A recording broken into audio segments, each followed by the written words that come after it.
de venir s'installer directement. Je crois que ça, on enchaînera.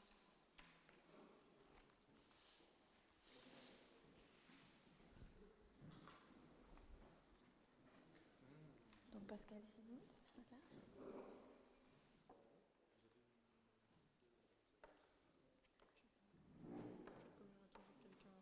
Il y aura toujours quelqu'un. Oui, ça va, je vais. Voilà, je vais présenter peut-être les différents intervenants au fur et à mesure. On va commencer par Pascal Simons, donc, que la plupart d'entre vous connaissent bien puisqu'il est conseiller pédagogique à la faculté d'architecture et d'urbanisme à l'UMONS. Il est diplômé architecte en 1997 et a entamé un 3e cycle en urbanisme pendant 2 ans à l'ULB. À la suite de quoi il rejoint notamment l'agence pluridisciplinaire Coparch, dont il deviendra aussi administrateur, pour fonder en 2012 l'agence Scope, dont le siège se trouve à Bruxelles et Aix-en-Provence. Il travaille à présent à la faculté depuis 2011, justement en tant que conseiller pédagogique au service du département projet de ville et territoire, et travaille sur une thèse. A engagé une thèse sur la ville numérique et la résilience urbaine. Alors il va nous parler aujourd'hui du projet d'écoquartier de Boc-Aramis au niveau de la ville de la Louvière, en abordant plus particulièrement les questions relatives à la gestion des eaux. Voilà.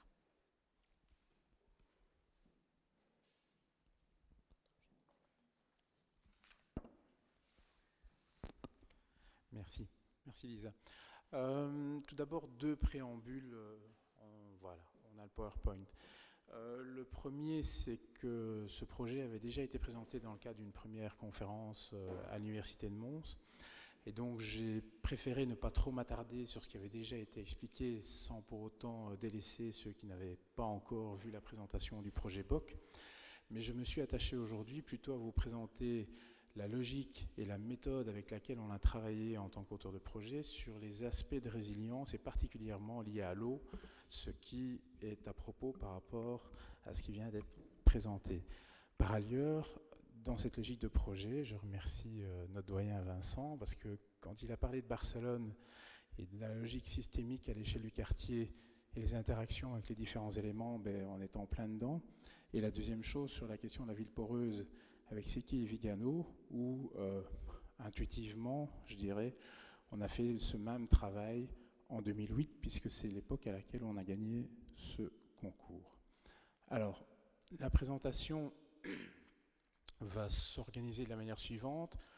D'abord, vous expliquer très rapidement le contexte urbain, en plus le contexte historique qui ramène plutôt à de la psychologie urbaine avec les aspects historiques et la fin et la mort, devrais-je dire, et donc le traumatisme de la fermeture de l'usine Boc. Ensuite, le projet, et vous parler de manière un peu plus technique et donc aussi systémique dans les interrelations sur la question de l'eau. Petit rappel, surtout pour nos amis français, la Louvière est considérée comme une ville moyenne à l'échelle de la région wallonne. Alors, ce n'est pas du tout la même définition qu'une ville moyenne en France. Ce n'est pas nécessairement un pôle régional, encore que, mais il est surtout coincé, d'une part, dans le sillon houiller industriel qui en fait sa spécificité, mais surtout coincé entre Mons et Charleroi. Charleroi, première agglomération wallonne avec à peu près 400 000 habitants pour une ville de 200 000 habitants, et Mons qui pèse le même poids démographique que la région du centre, on est à peu près à 200-250 000 habitants, mais qui est néanmoins plus forte par son histoire et par son positionnement géographique. Alors, la Louvière représente ce qu'on appelle la région du centre, qui a une communauté urbaine, qui n'a pas de signification juridique en Belgique, et qui offre une carte, si même elle est schématique ici, vraiment significative de sa zone d'influence. C'est-à-dire une ville coincée entre 2 agglomérations et fortement marquée dans un axe nord-sud, permettant un accès à la ville avec sa taille qui en elle-même est de 75 000 habitants. À une échelle plus réduite, le site dont on va parler, c'est la partie centrale. Vous voyez le centre-ville de la Louvière et un cercle de 1 km autour. Donc on est typiquement dans des paysages mités, comme on les appelle, industriels, où il y a de l'urbain. C'est relativement dense à l'échelle globale si on fait des comparaisons avec d'autres pays, mais néanmoins, ce n'est pas très dense et donc ça a cette problématique de créer le seuil minimal d'urbanité. Et on le voit très bien avec des zones ici qui sont essentiellement vertes, les industries qui se trouvent au nord, un canal, et le cœur de ville accroché à une route, plutôt celle-ci, qui est en fait une route historique reliant le château d'Ureux au château de Marimont. Et quelque part, la ville de la Louvière, créée en 1869, est créée parce que l'usine vient s'installer à cet endroit-là, l'usine Bock, plus précisément. Donc on comprend évidemment la position centrale d'une friche telle que celle-là dans un contexte urbain plus complexe.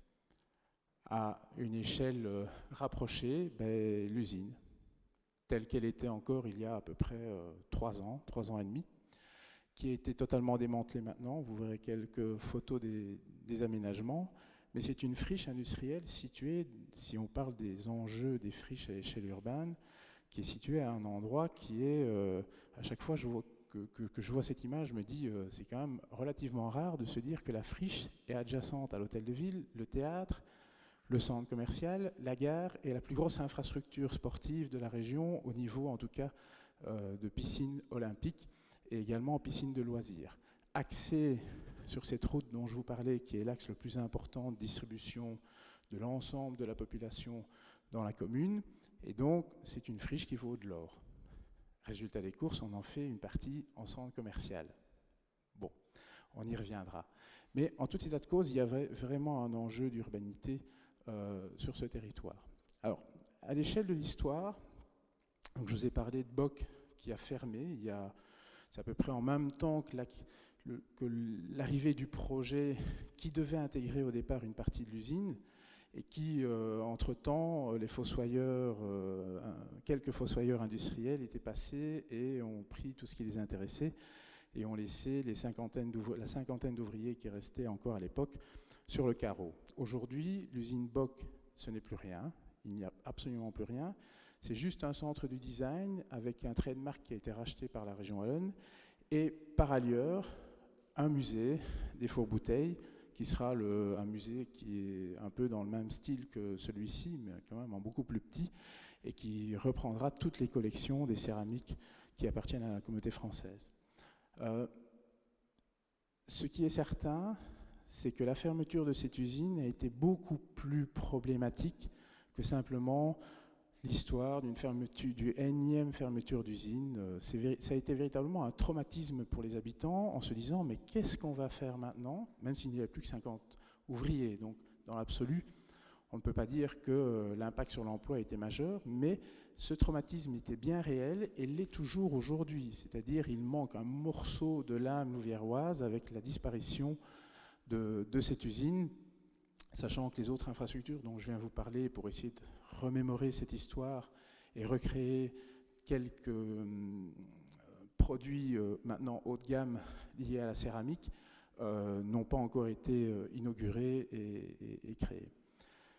Vous avez donc la friche et comme tout bon aménageur dans les années 60, on a sectorisé les endroits d'activité et qu'est-ce qu'on a fait? On est venu mettre un centre commercial, galerie commerçante type Cora Auchan à l'extérieur de la ville et donc on a perdu 35% de l'attractivité commerciale de la ville de la Louvière. Qui plus est, nous sommes, comme j'expliquais, dans une logique de ville moyenne à l'échelle de la région wallonne, mais ce que l'on sait dans le système de compétition urbaine dans ce réseau de villes typiquement belge, en fin de compte, qui est très moyenâgeux et donc très ancien, mais très maillé, c'est que la population est excessivement captive. Mais par contre, elle s'évade pour répondre à des besoins, enfin en tout cas des envies d'achat. Les centres commerciaux, entre autres les Grands Prés, qui ne sont pas très très loin d'ici, ont compensé cette perte de chalandise de la ville de la Louvière, et donc sur ces 35%, 10% sont partis à Mons, et pas nécessairement uniquement à la galerie commerçante qui était juste adjacente. Et donc la question qui se posait sur ce projet, c'est que si on continuait à ne rien faire, on se retrouvait dans une ville qui n'aurait plus de commerce. Et donc à ce moment-là, on peut se poser la question de la pérennité de cette ville à part entière. Alors le projet, très très rapidement, vous voyez quelques images qui se trouvent ici. Ce qui est intéressant de savoir, c'est la stratégie des pouvoirs publics qui n'a pas été uniquement de se préoccuper du centre commercial en tant que tel, qui est l'enjeu moteur, il faut le reconnaître, parce que c'est là où il y a encore un peu d'argent et de rentabilité, quoi qu'on en dise, mais c'est surtout d'avoir une réflexion à plusieurs échelles. Les budgets, pas négligeables, hein. Si vous faites l'analyse des projets urbains qu'il y a en région wallonne aujourd'hui, Bruxelles mis à part, qui est quand même un cas spécifique, et sans tenir compte des aspects en Flandre, mais il n'y en a pas beaucoup non plus, le seul projet qui arrive à ces budgets-là, c'est la gare, non pas de Mons, mais de Liège, qui, avec le quartier qui est aux alentours et la construction du nouveau ministère des Finances, et j'en passe, arrive à une dimension de projet tel que celui-là. 16 hectares, plus de 600 logements, 40 000 m² de commerce, un musée, un centre administratif, un centre du design et la rénovation de la gare en tant que telle. Plus, un élément important, c'est l'aménagement des espaces publics du reste de la ville pour essayer de lui donner un peu les mêmes caractéristiques et les mêmes outils de défense en tant qu'ancien centre-ville commercial et le centre commercial de la Louvière, la Strada pour ne pas le citer. Alors maintenant, je vais vous parler plus précisément de la manière dont on a travaillé sur ce quartier. Alors, un petit préambule de nouveau. Je vous assure qu'on n'y avait pas réfléchi quand on a voulu faire la conception. Ce qui est intéressant, c'est de voir que le projet, en fait, s'est bien adapté à des nécessités urbaines au fur et à mesure de la conception. Alors, la première réflexion de fond de ce projet, c'était une analyse urbaine et de réfléchir ce qu'il manquait à la ville de Louvière pour lui donner un petit peu plus d'âme urbaine. Ce qui manquait pour le centre-ville, c'est un espace vert. Comme beaucoup de villes mitées, ou en tout cas industrielles, le vert est partout, sauf en centre-ville. Et donc on se retrouvait un peu coincé dans toute une zone urbaine ici, où les gens ont leur jardin, mais il n'y a pas d'espace vert public qui permet véritablement de créer un lien social. Et par rapport à un plan masse indicatif qui avait été fourni avec l'appel d'offres, il n'y avait absolument pas d'espace vert, il y avait une place qui est restée dans le projet. Mais ce que nous avons décidé de faire, c'est de dire, on a un projet de mixité, faisons en sorte que le parc soit la rencontre de toutes ces mixités. Et on a réduit de 10% à peu près la surface de l'ensemble du site pour y intégrer un espace de parc qui, vous voyez, par rapport aux deux autres qui sont en périphérie immédiate du centre-ville, sont de la même dimension. Alors, la friche, le projet tel qu'il a été gagné sous forme de concours PPP, donc la France sait très bien comment ça marche, c'est toujours très très très très compliqué, surtout la place des concepteurs dans l'affaire. Mais en tout état de cause, ce qui est intéressant par rapport à cette première version, cette deuxième version est celle qui a été approuvée à un certain moment par la municipalité. Et qu'est-ce qu'on voit? Alors ça change tout le temps d'expérience. Je vous dirais qu'avant l'ouverture, on ne sait pas à quoi ça va ressembler. Donc on a encore 2 ans pour savoir ce que ça donnera réellement. Toutes les demandes de permis de construire ont été déposées pour à peu près ce périmètre-là, aujourd'hui. Donc c'est à l'instruction. Mais ce que vous voyez, c'est qu'en fin de compte, toute la partie logement, parc, elle n'a absolument pas bougé. Et donc c'est non pas un facteur de résilience, mais un facteur de résistance au bon sens du terme en tant que tel. Voilà à quoi ressemble le projet aujourd'hui. Hein, c'est la dernière maquette qui a été modélisée. Et on voit l'emprise de ce parc, qui n'est pas très très grand, hein, c'est 1,35 hectare. Donc on ne peut pas dire que c'est gigantesque en tant que tel, mais l'impact sur le quartier et le centre-ville est vraiment notable et fondamental. Le centre commercial se trouve ici, vous avez du logement en liaison, le centre du design, le musée, avec une place en interface avec le centre commercial. Tout ce que vous voyez ici est du logement. Et dans la partie nord, une transition vers de l'habitat ouvrier. Et donc, on est plutôt en habitat unifamilial ou alors bifamilial pour garder une certaine densité en centre-ville, mais également pour répondre quelque part à une transition urbaine. Alors, il y a 3 facteurs pour nous qui ont déterminé notre manière de penser sur ce projet. D'abord, c'est le facteur territorial, je vous en ai parlé. Comment réfléchir sur le fait que ce projet-là amène une plus-value à l'échelle urbaine?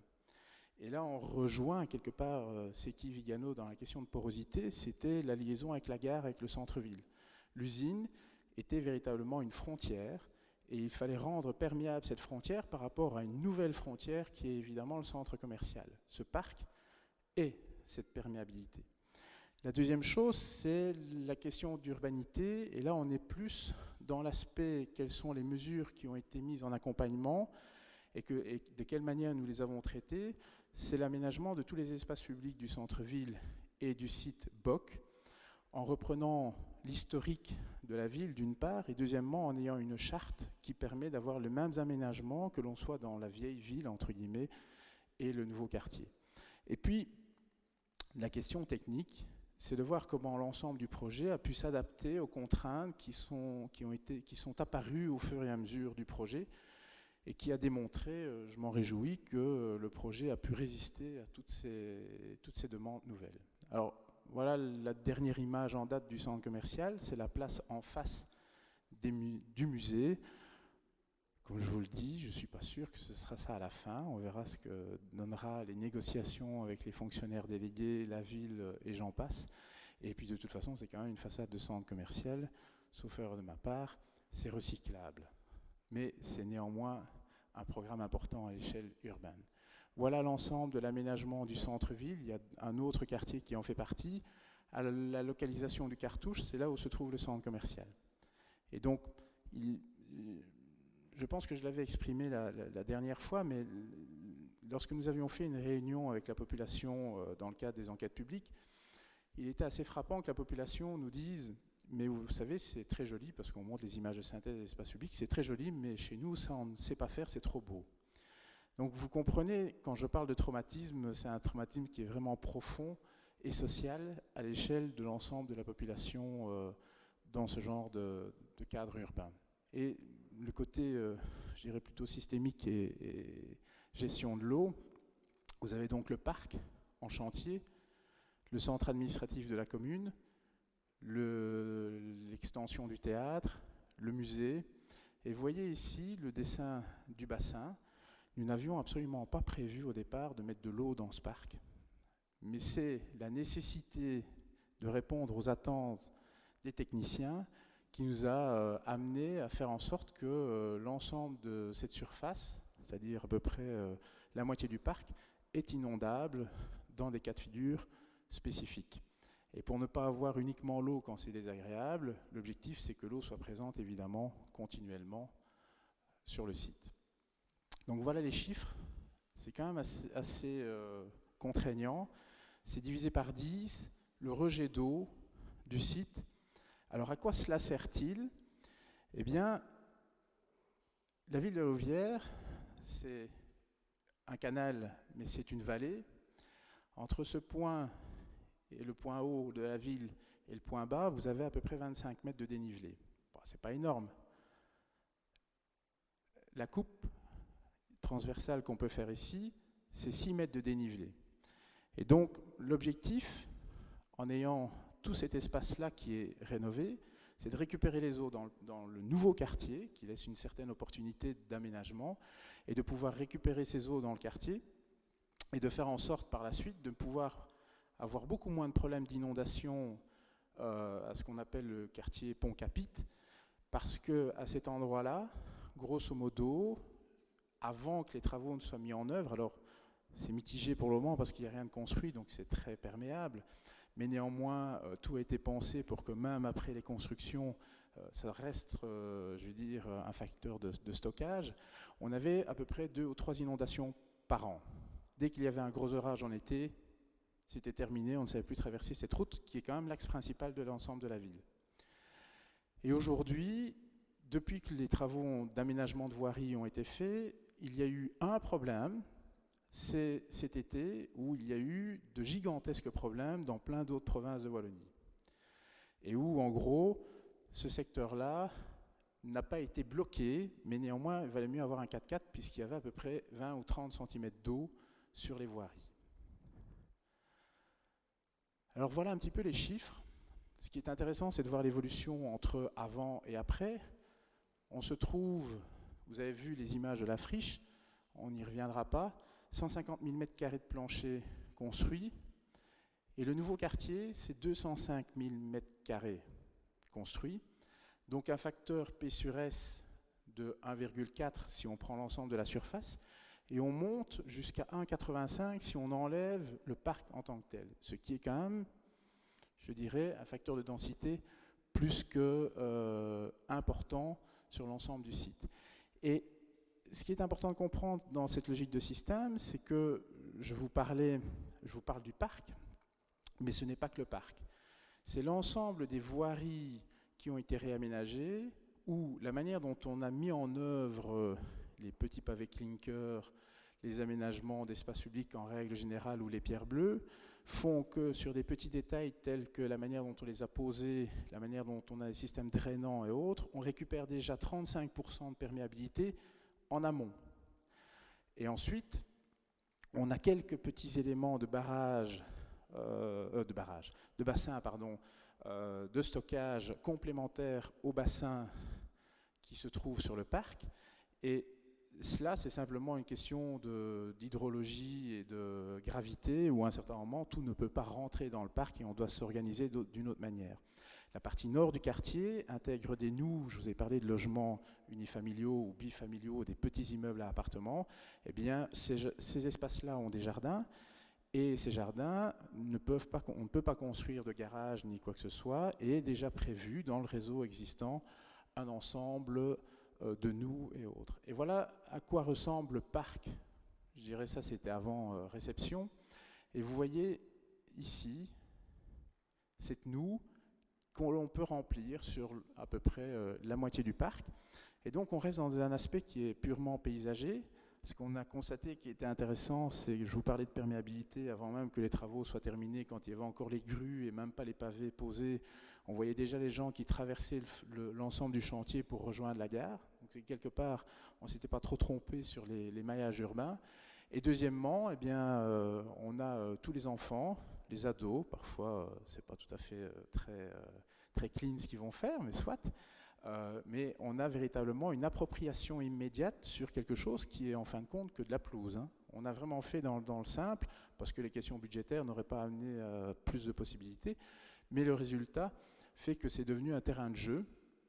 Et vous voyez les petites terrasses qui sont mises ici. Normalement, on doit avoir un peu d'oreca sur la partie sud de la façade. La gare se trouve au fond et ça marche pas trop mal. Petit aparté, la problématique, c'est qu'on a déjà des dégradations alors qu'il n'y a même pas encore de bâtiments qui sont construits. Mais voilà. Indépendamment de ça, d'autres éléments, pour ce qui est de toute la gestion du centre commercial en tant que tel, évidemment, on a intégré, donc ça démontre cette nécessité d'intégration globale, de travailler avec les ingénieurs en technique spéciale pour faire en sorte de la récupération des eaux de pluie dans le centre commercial. Sur les 14 à 15 hectares de terrain, n'oublions pas que c'est une toiture qui fait 2,5 hectares à peu près, donc ça n'est pas négligeable. Et avec le leurre, qui était d'imaginer qu'on allait faire de la toiture verte sur l'ensemble du centre commercial, sauf qu'il y a tellement d'éléments de technique spéciale qu'en gros, il reste 20% de la surface de la toiture qui est accessible pour venir y mettre des zones vertes.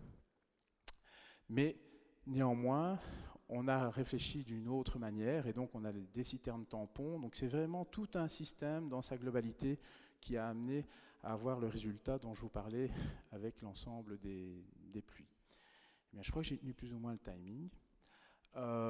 Pour conclure, je dirais que ce parc bassin devient l'identité du site BOC. Donc, on n'a pas fait de la résilience pour faire de la résilience, on a fait d'abord de l'urbanisme. Cet urbanisme a amené un résultat, ce sont des espaces publics. Ce dont je me réjouis, c'est qu'en fin de compte, l'idée de base, qui était d'offrir un parc aux habitants, a très bien résisté aux contraintes techniques et qui fait que aujourd'hui, il devient résilient, mais surtout reliant.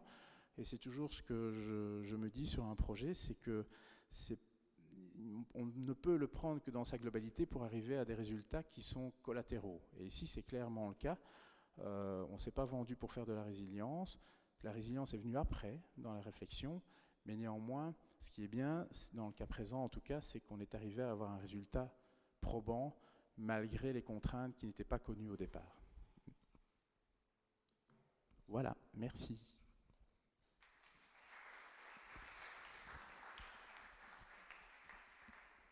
Merci Pascal. Donc on va passer maintenant à Julien Langer qui nous vient de Paris.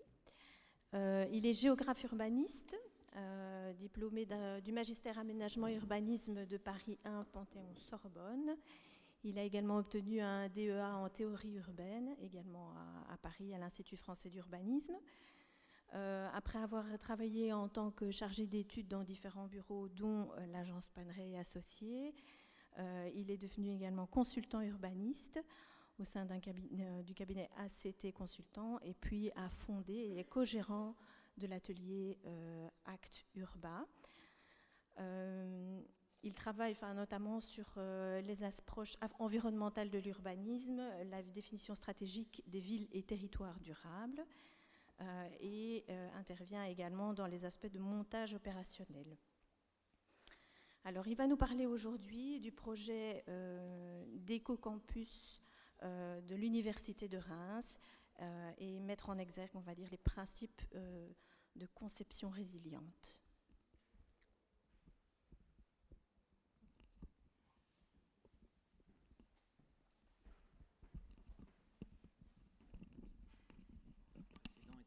Moi, donc je vais adapter un petit peu le micro. Je vais peut-être le prendre à la main, ça sera encore plus simple. Bonjour à tous. Je compléterai un tout petit peu la présentation parce que je ne travaille pas seul. On est 3 associés, donc deux architectes, Gwenaëlle Lecoq et Marie Chabrol, et moi-même qui suis donc géographe urbaniste. Et puis on est une agence de 6-7 personnes en ce moment. J'aurais pu parler d'autres projets dans la présentation et les problématiques introductives qu'ont amené Vincent et j'ai oublié son prénom sur l'Île-de-France. Finalement, j'aurais pu m'appuyer sur d'autres types de projets, et je le dis en introduction pour montrer que ces problématiques, j'ai bien aimé la courbe d'émergence du terme résilience dans les termes scientifiques. Je pense c'est aussi le cas dans finalement les problématiques de projet en France en tout cas. Je n'ai pas un champ d'observation encore européen, mais on se rend compte que les termes de métabolisme urbain sont en train d'émerger. On travaille actuellement sur le territoire de Plaine Commune au nord de Paris sur la question des déchets inertes, des déchets de chantier et du métabolisme urbain autour de la question de comment fabriquer le territoire de 2030. J'aurais pu parler aussi d'un projet qu'on vient de commencer qui est le port de Rochefort, sur lequel pourrait s'appliquer un renforcement de la réglementation de prévention des inondations, mais qui menace finalement le redéveloppement économique du port de Rochefort. Donc on s'est associé à des hydrologues et à un spécialiste d'économie territoriale pour imaginer un projet partenarial entre les services de l'État qui sont en train de réévaluer l'aléa et la vulnérabilité, et puis l'agglomération qui cherche évidemment à pérenniser l'outil économique qui est le port de Rochefort. Et puis dernièrement, là ça n'a pas démarré, mais on vient d'apprendre qu'on va travailler sur l'usine de production des eaux potables de la ville de Paris, située à Ivry-sur-Seine, donc tout à la pointe de ton dessin tout à l'heure de la carte sur Seine-Amont, puisqu'elle est en limite de Paris, et c'est l'usine qui produisait encore la moitié des eaux potables de la ville il y a encore 4 ans, et qui aujourd'hui est désaffectée et qui, c'est l'hypothèse de départ, pourrait se transformer en un pôle de pépinière d'entreprises de recherche et d'innovation autour de la question de la ville durable et d'une certaine manière des concepts de résilience. Alors j'ai choisi de vous parler d'un projet qui est un peu plus avancé, projet avancé en termes d'études, qui est, alors je ne sais pas sur quel bouton je dois appuyer pour que ça avance, celui-là peut-être, c'est ça, voilà. Qui est donc un projet qui s'intitule Ecocampus. Notre mission s'intitule Ecocampus. L'Ecocampus de Reims, avec au préalable la décision prise par l'université de Reims Champagne-Ardenne, qui est une université multisite à l'échelle de la région, de refonder l'intégralité de l'université de la ville de Reims, qui elle-même est éclatée en 7 sites. Cette décision est prise évidemment un petit peu dans la douleur, puisqu'il s'agit notamment de démanteler le campus sciences, qui réunit toutes les facs de sciences de l'université de Reims, et de les réunifier sur le campus lettres, qui présente un certain nombre de disponibilités de terrain, puisqu'il est construit aujourd'hui à peu près sur 5 hectares, alors qu'ils en disposent d'à peu près une vingtaine, entre 20 et 25 hectares. Donc une décision douloureuse à la fois sur le plan, je dirais, financier, sur le plan des habitudes, et donc un projet porté par la présidence qu'il nomme lui-même la refondation de l'université de Reims. Et à cette occasion, donc évidemment, ils sont passés d'abord par un énorme travail de recension des besoins, où évidemment la logique, je dirais, de la reproduction du nombre de mètres carrés dont chaque faculté dispose aujourd'hui a prévalu. Chaque président du FR, chaque directeur du FR a identifié les besoins qu'il avait aujourd'hui en ajoutant un lambda souvent positif. Et donc on se retrouvait finalement avec un programme constructif extrêmement important.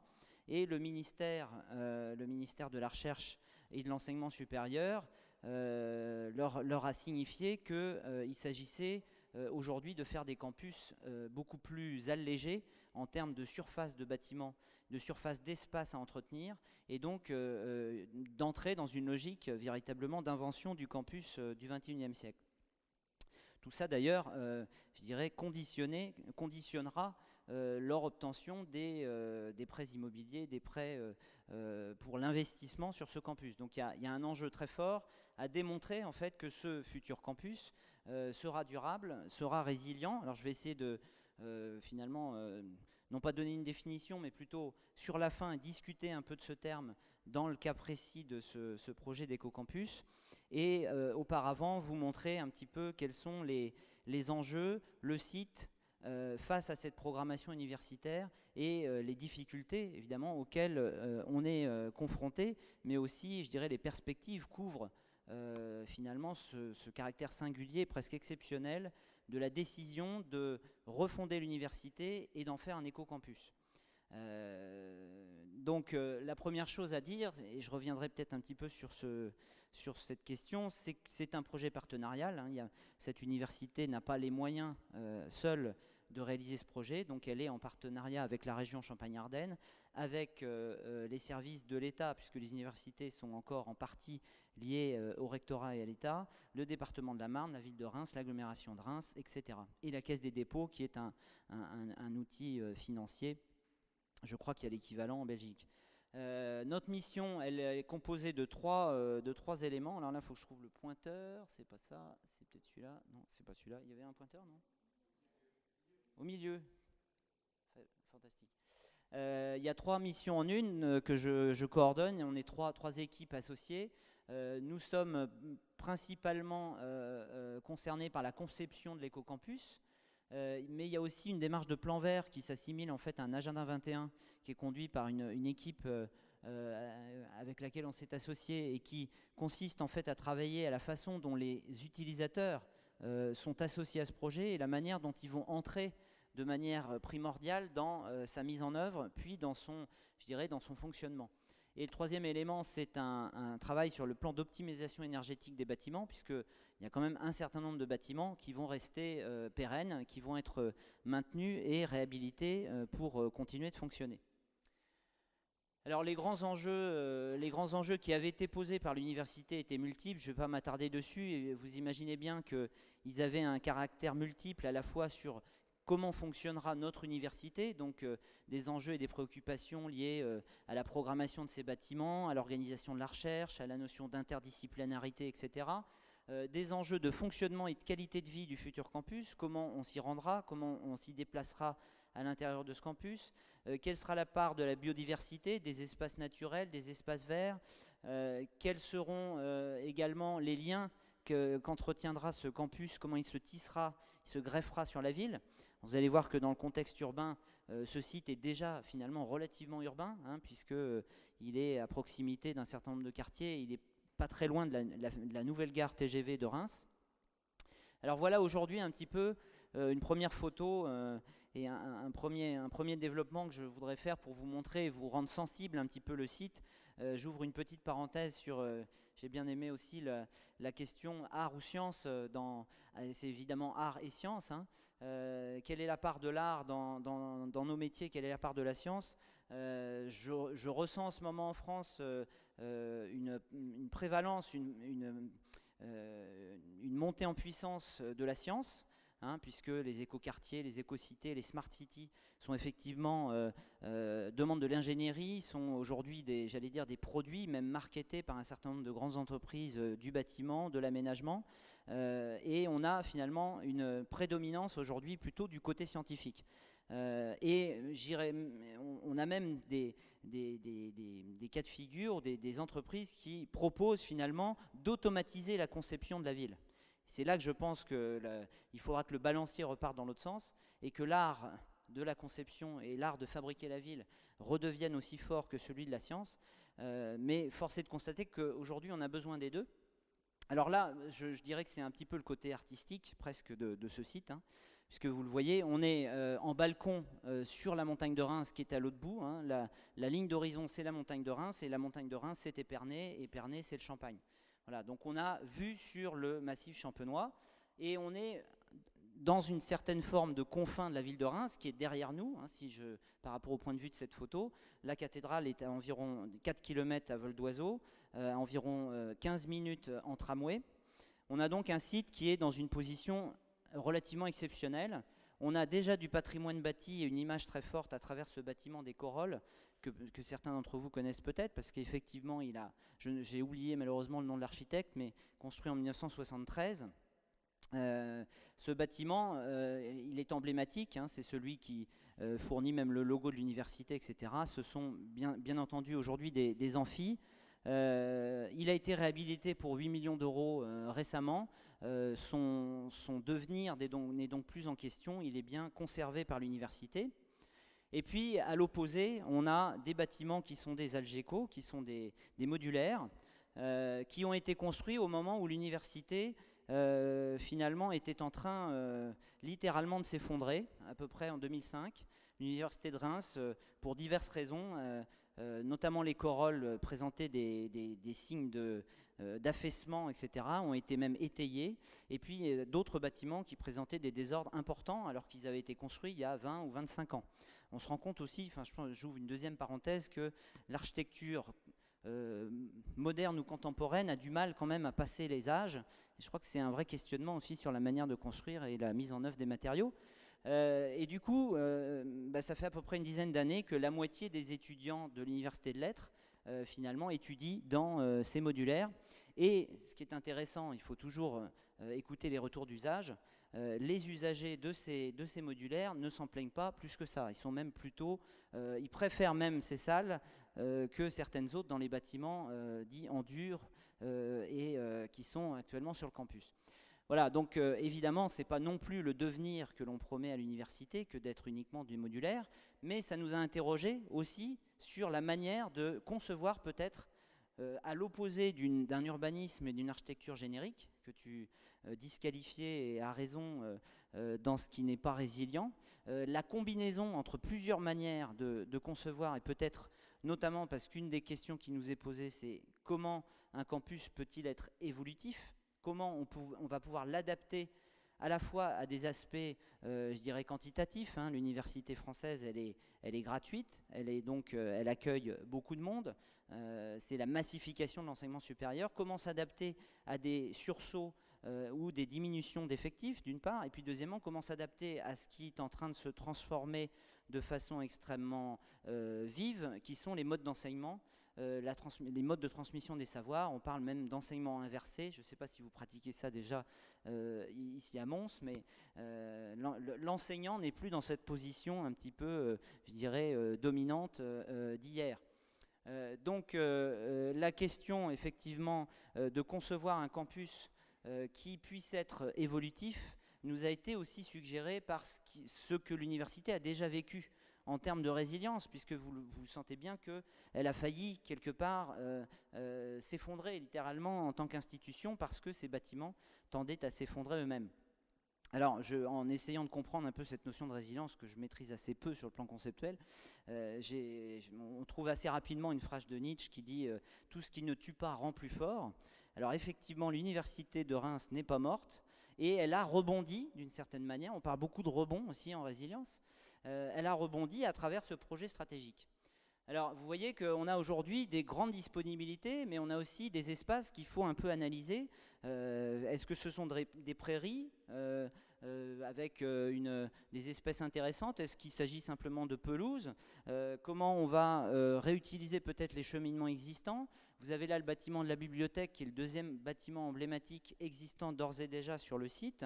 Vous avez à nouveau la montagne de Reims dans le fond, hein. Vous voyez cette grande perspective paysagère. Et puis on a d'autres surfaces qui sont des surfaces de parking en plein air, à niveau, imperméabilisées évidemment, qui posent des questions de gestion de l'eau, dès lors qu'on imperméabilise les sols. Et donc il y a d'ores et déjà dans l'analyse même un peu fine du site et du territoire, des questions disons d'éco-conception qui se posent. Et puis on a tout un patrimoine végétal, c'est-à-dire que cette université elle a déjà une trentaine d'années, il y a donc des patrimoines bâtis mais aussi des patrimoines végétaux, donc on s'est intéressé à leur valeur, à leur qualité, pour voir comment on pourrait les intégrer dans le futur projet.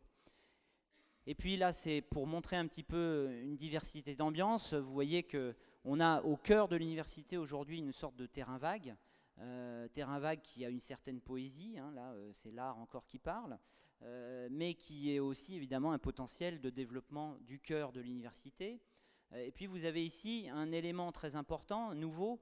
Reims a inauguré une première ligne de tramway il y a 4 ans, et cette ligne de tramway dessert d'ores et déjà le campus Croix-Rouge, le campus sur lequel nous allons donc refonder l'ensemble de l'université. Il y a aujourd'hui 7000 étudiants à Croix-Rouge environ, et à terme, c'est-à-dire dans le meilleur des cas et probablement 10 ans, il y aura 20 000 étudiants.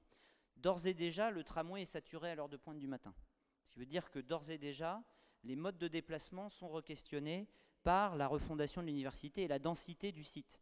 Donc il y a un débat à avoir, une discussion à avoir avec le concessionnaire, avec la ville de Reims et Reims Métropole, pour amplifier finalement les modes de déplacement alternatifs à la voiture.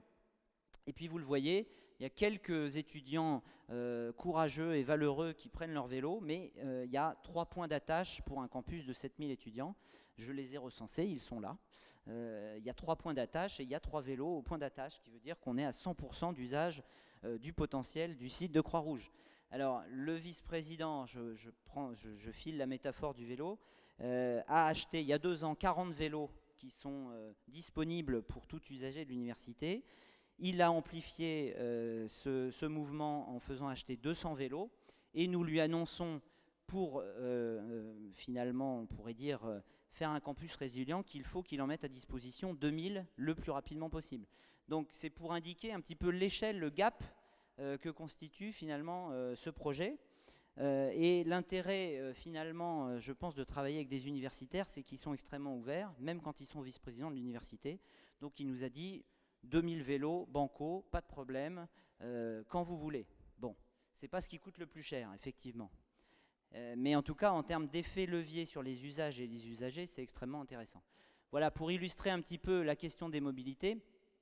Et puis, pour terminer cette première partie, une réinscription un petit peu du site dans la ville. J'aurais pu en parler longuement, mais je vais écourter cette partie-là. On a finalement un campus qui est peu construit, qui, vous voyez, est en limite de campagne. Donc, qu'est-ce qu'on fait dans le vis-à-vis avec la campagne? Qu'est-ce que la campagne a à nous dire sur la ville? Qu'est-ce que la campagne peut apporter comme ressources ou échanger de ressources avec l'université? Ici, on a une grande partie d'habitat social et de grands quartiers qui sont en rénovation urbaine, qui présentent un certain nombre de caractéristiques sociales dont il faut tenir compte. comment l'université peut dialoguer finalement entre des jeunes qui sont dans l'enseignement supérieur et des jeunes qui sont plutôt exclus du schéma scolaire, quelles peuvent être les questions de conflit, mais aussi les questions sociétales qui se posent pour réunifier un petit peu les différentes jeunesses qui vont se côtoyer dans ce quartier. Et puis vous le voyez, un programme de liaison aussi avec le site du CHU et de l'université, enfin de la faculté de santé, faculté de médecine et de pharmacie, qui finalement conduit à regarder un développement territorial quasiment d'échelle territoriale et un quartier un campus qui finalement va faire émerger un quartier de l'université. Alors j'aurais pu aussi montrer à l'échelle, je dirais interurbaine, puisque l'université de Reims concentre 85% des étudiants de l'ensemble de Champagne-Ardenne, ce qui veut dire qu'il y a aussi une dimension territoriale à ce projet qui est essentielle, notamment sur la question des mobilités que tu évoquais tout à l'heure. D'où viennent les étudiants, par quel mode de transport ils se déplacent et arrivent à l'université, et comment demain ils pourront se déplacer. Voilà pour cette première partie. La deuxième partie, je voulais évoquer, avant de passer à la conclusion sur les termes qui me semblent rejoindre les problématiques de résilience, sur l'importance des méthodes de travail avec nos interlocuteurs et finalement les outils que nous mobilisons. Alors je dirais que je vais faire acte de modestie, mais aussi exprimer un regret. L'acte de modestie, c'est que dans des études comme ça, je ne vous dirai pas le budget de l'étude, mais il est en tout cas tout à fait insuffisant pour faire de vraies analyses quantitatives sur les flux de matière, sur les flux d'énergie, sur les données. Ces données n'existent pas, elles ne sont pas constituées, elles sont constituées, elles sont brutes aujourd'hui. Personne n'est en mesure de nous les fournir de façon organisée. Donc nous improvisons, nous bricolons avec les moyens du bord, avec nos intuitions, avec des outils qu'on a fabriqués à l'agence. Bien sûr, on s'appuie, on essaie au maximum de s'appuyer sur des chercheurs de l'université, mais qui ne sont pas forcément dans la même temporalité qu'un projet urbain, un projet architectural. On essaie de s'appuyer sur Reims Métropole, mais force est de constater que la partie scientifique de ce projet, aujourd'hui, n'est pas mobilisable dans les délais qui sont les nôtres. On a à peu près 9 mois pour sortir le plan MAS, le master plan du projet. Et il y a un vrai enjeu de connexion. Là aussi, tu l'as dit en introduction, je pense que c'est ce vers quoi nous souhaitons aller. Il y a un vrai enjeu de connexion entre la recherche universitaire et les démarches opérationnelles, à condition de marier nos temporalités et de pouvoir mobiliser les compétences des uns et des autres. Ce que l'on fait d'ailleurs au maximum aussi dans ce projet, puisqu'on travaille avec les directeurs de master et autres pour définir des programmes qui, dans les années à venir, vont alimenter le projet d'Ecocampus. Je ferme la parenthèse, mais je crois que c'est un enjeu fondamental. Donc là, c'est pour représenter un petit peu visuellement et faire un petit peu un électrochoc auprès de nos élus de l'université en disant voilà, aujourd'hui, vous avez un schéma de transport et de déplacement qui est celui-là. Vous avez plusieurs sites éclatés. Demain, vous avez 18 000 étudiants qui arrivent le matin pour des cours qui commencent entre 8h30 et 10h. Et donc, vous avez cette grosse boule orange qui vous arrive dessus et qu'il va falloir résoudre. Deuxième élément de mode de représentation pour représenter un peu ces hypothèses de résilience, c'est à quelle échelle, finalement, se positionne, se place chacun de ces enjeux. Donc là, on a représenté un petit peu la coupe. Depuis le bâtiment jusqu'à l'îlot, alors on l'a maintenant traduit en îlot universitaire, et puis l'échelle du quartier. Alors est-ce que je vais gérer l'eau à l'échelle des bâtiments? Est-ce qu'il faut que je fasse de l'infiltration à la parcelle? Est-ce qu'il faut que j'imagine un réseau de nous sur l'ensemble du quartier pour le campus? Est-ce qu'il faut que je travaille à l'échelle de l'îlot pour récupérer l'eau et la réutiliser dans les sanitaires, etc., ou dans l'arrosage? Donc toute une série d'hypothèses de travail qui finalement mobilisent de façon plus ou moins optimale ces différentes échelles de conception du projet. Et puis ça, c'est la représentation des, je crois que c'est les déchets, non, ça c'est l'énergie. Donc c'est un petit peu les consommations énergétiques aujourd'hui des différents sites, rapportées au nombre de mètres carrés de bâtiments et rapportées au nombre d'étudiants. Et quand la taille des cercles gris, qui sont en fait la consommation, change par rapport à la taille de chacun des campus, ben c'est que finalement, je dirais, c'est un discours de vérité auprès des différentes UFR. Il y a des UFR qui ont beaucoup de mètres carrés et peu d'étudiants, qui chauffent beaucoup de bâtiments, et donc ont un très très mauvais ratio kilowattheure par étudiant, mais qui ont un ratio à peu près normal quand on le rapporte au bâtiment. Donc il y a aussi quatrième parenthèse, dans ces chiffres, beaucoup de possibilités de manipulation de l'opinion, de manipulation des décideurs, de manipulation des usagers. Donc on essaie aussi de clarifier avec des ratios simples et synthétiques pour que l'on parle bien de la même chose. Ça me semble aussi un enjeu important. Donc pareil, représenter en coupe projet, existant et projet, la manière dont on va concevoir l'énergie à l'échelle de cet écocampus. Et puis ça, c'est la même représentation en production et en émission de déchets. Alors, une université, ça émet des déchets de plein de types différents. Il y a des déchets électroniques, les ordinateurs dont on ne veut plus. Il y a les déchets journaliers liés aux restaurants universitaires, qui sont le tonnage le plus important. Il y a des déchets de papier, qui sont le deuxième tonnage le plus important. En quoi ces déchets peuvent rentrer dans un métabolisme de la future université? C'est là-dessus qu'on a souhaité les faire travailler et la façon dont on imaginerait un campus circulaire, une économie circulaire finalement de l'écocampus. Alors, sur la question des outils, on a travaillé, on a réhabilité la maquette qu'on fait avec du carton, du papier, des petits arbres, etc. Avec l'hypothèse que les universitaires qui abordent très rarement la question du projet architectural et urbain, allaient pouvoir un peu manipuler, visualiser, presque conceptualiser par la main, finalement, ce futur écocampus. Et je dois dire que ça marche extrêmement bien. Alors, la première étape de la pré-maquette, c'est celle qu'on a fait à l'agence. On a fait un workshop d'équipe et on a travaillé sur plusieurs hypothèses d'implantation par rapport aux objectifs d'écocampus.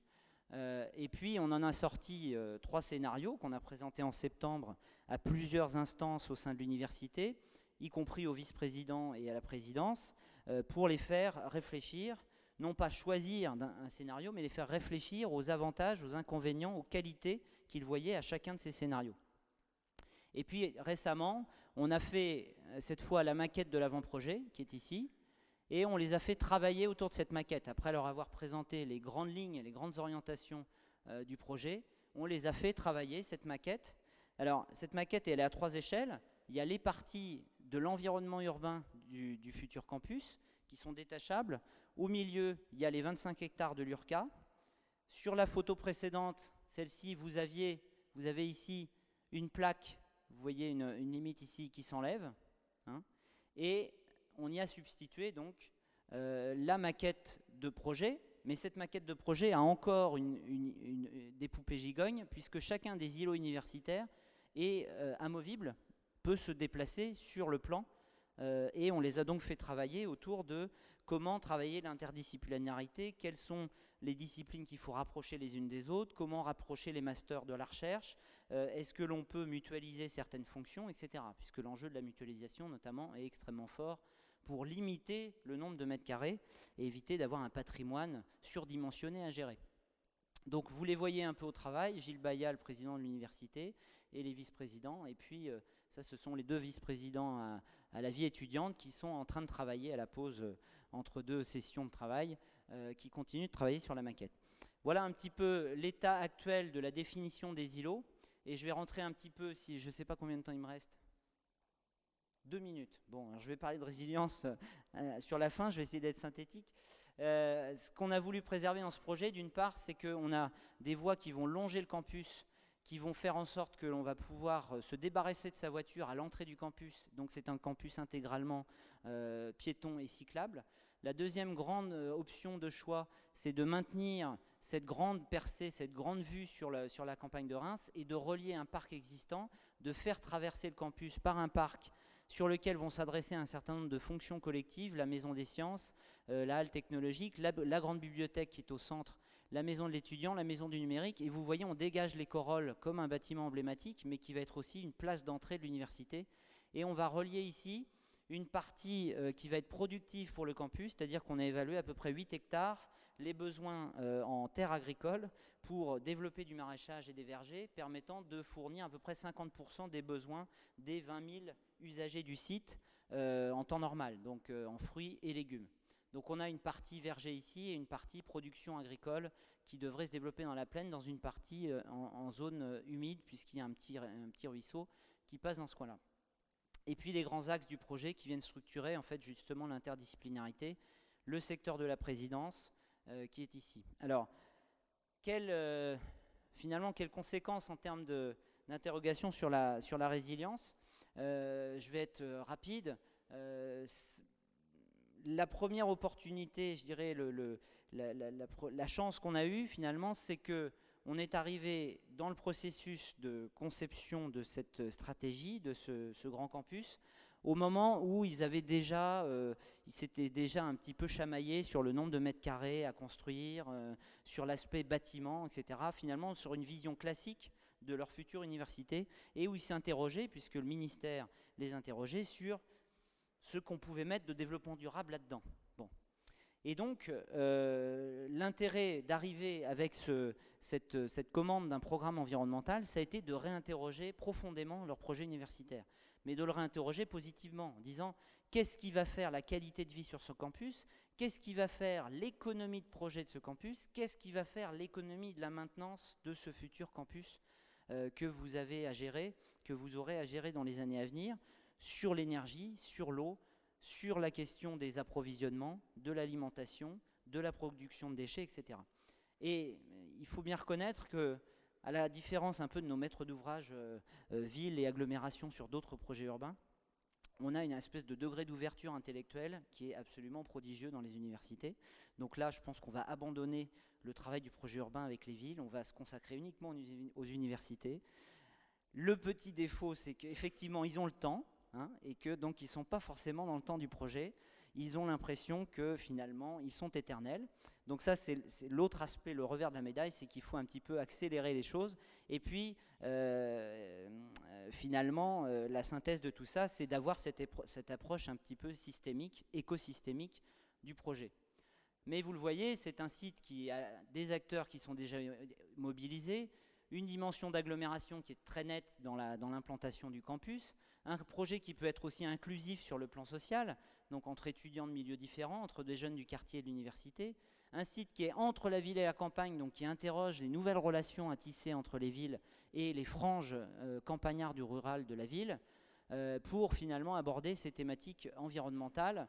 On est obligé de changer aussi de périmètre, d'échelle, et d'interroger des échelles différentes et complémentaires, comme vous l'avez montré notamment dans la thèse que vous avez abondamment utilisée et citée tout à l'heure. On interroge nécessairement plusieurs échelles dans ce projet. Voilà un petit peu le programme environnemental tel qu'il se décline. Je ne vais pas le détailler et je vais passer à notre petite contribution modeste disons, à la résilience. On a appelé ça les 4 R. Alors là, juste, je fais un petit arrêt sur... vous le voyez, ce campus aujourd'hui, c'est ça. Le rouge, c'est le bâti. Le vert, c'est ce qui n'est pas encore bâti. Et le campus de demain, c'est ça.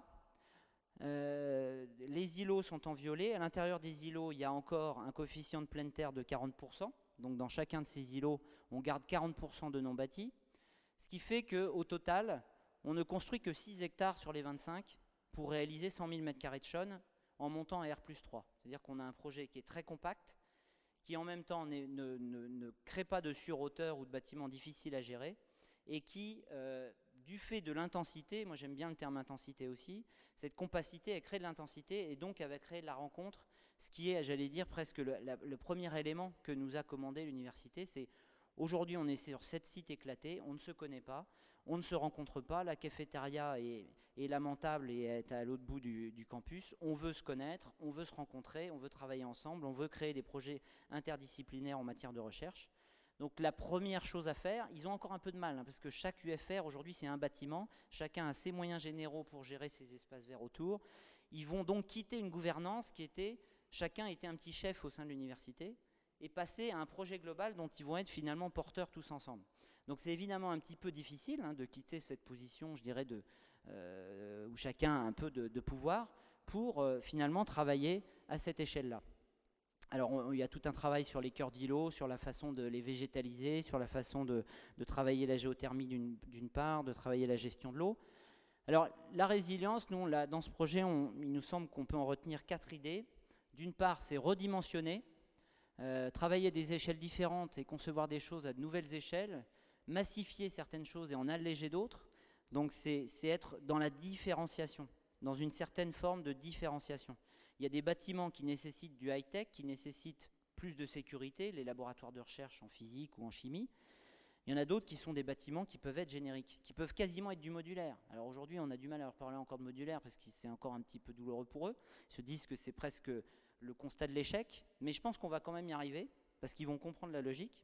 Le deuxième R, c'est la réversibilité. Une structure forte, c'est celle des vides, le grand parc, la maille urbaine, et celle des pleins qui, elle, va finalement pouvoir évoluer au sein de cette structure forte. Le troisième R, c'est robustesse, résistance, des choses pas nécessairement chères, simples à mettre en œuvre et efficaces, avec des réductions des besoins en maintenance. Je pense que c'est aussi une dimension importante de la résilience. Les projets, leur campus science aujourd'hui, s'ils le déconstruisent, c'est parce qu'il est trop cher de maintenance. Donc si on ne pense pas d'ores et déjà l'économie de la maintenance du futur campus, dans 30 ans, on recommence. Dans 30 ans, on redémolit et on reconstruit avec les normes de dans 30 ans. Donc il faut absolument penser cette maintenance d'ores et déjà aujourd'hui. Et le quatrième R, c'est la réalité et le principe de réalité.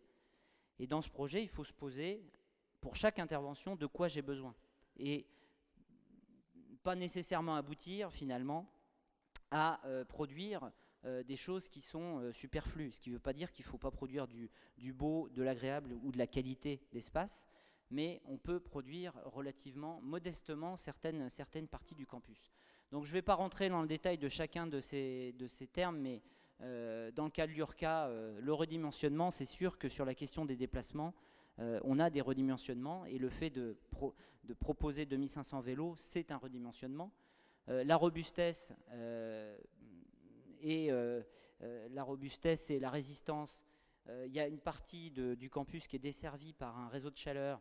Évidemment, on va connecter les nouveaux bâtiments qui sont au pied du réseau de chaleur. Par contre, il faudrait tirer de 100 mètres le réseau pour desservir l'autre partie du campus. Là, on va faire de la géothermie, parce que tirer le réseau, finalement, ça n'est pas très rentable. Donc on est très pragmatique sur ces sujets, et il ne s'agit pas de mettre du high-tech partout. La réversibilité, c'est ce que je disais, hein, c'est ces îlots qui vont avoir une qualité d'évolutivité dans une trame urbaine et paysagère et écologique qui, elle, va être pérenne. Et enfin, la réversibilité, la réalité, c'est finalement de pouvoir enrichir par les usages et de s'inspirer des usages qui vont se mettre en œuvre sur le campus pour adapter le modèle du campus, pour adapter l'usage des bâtiments, pour adapter les abords des bâtiments. On peut avoir des extensions légères, on peut avoir des potagers productifs, on peut avoir un certain nombre de choses. Donc ce principe de réalité, il est aussi, je dirais, assis sur le fait qu'il faut faire un projet économe, parce que les deniers publics manquent, et pourtant les besoins des universités sont extrêmement importants. Voilà, je termine un petit peu là-dessus, sur finalement ce bâtiment résilient, qui est une forme très naturelle, hein, puisque ça s'inspire un peu de coquilles, on les appelle des coquilles d'ailleurs, et c'est aussi un patrimoine qui va être conservé. Le dernier point sur lequel sans doute il y a des questions qu'on n'a pas encore abordées et qui vont être difficiles à aborder avec l'université, que vous avez déjà sans doute en tête, c'est qu'est-ce qu'on va faire des déchets de démolition des autres sites. Alors on a commencé à leur dire qu'il va falloir s'en préoccuper, qu'on ne peut pas faire un éco-campus d'un côté et une mise en décharge de tonnes et de tonnes de déchets de l'autre. Mais je crois que c'est aussi une dimension très importante de la notion de résilience, c'est qu'elle prend en compte l'ensemble du processus, l'ensemble de l'énergie grise et l'ensemble des questions posées par la déconstruction d'un site pour en faire un autre. Parce que sinon, on refait sans cesse de jolis écoquartiers et on ne sait pas quoi faire des friches qu'on a par ailleurs. En Ile-de-France, elles finissent en ISDI, c'est-à-dire en centre de stockage des déchets inertes. Il y en a à peu près 20 millions de tonnes qui sont sorties de la première couronne et qui vont en deuxième couronne. Donc à Reims, on va leur dire, on réutilise tout ou partie de ces déchets de démolition pour essayer de fabriquer aussi des matériaux de réemploi pour le nouveau campus. Voilà, merci.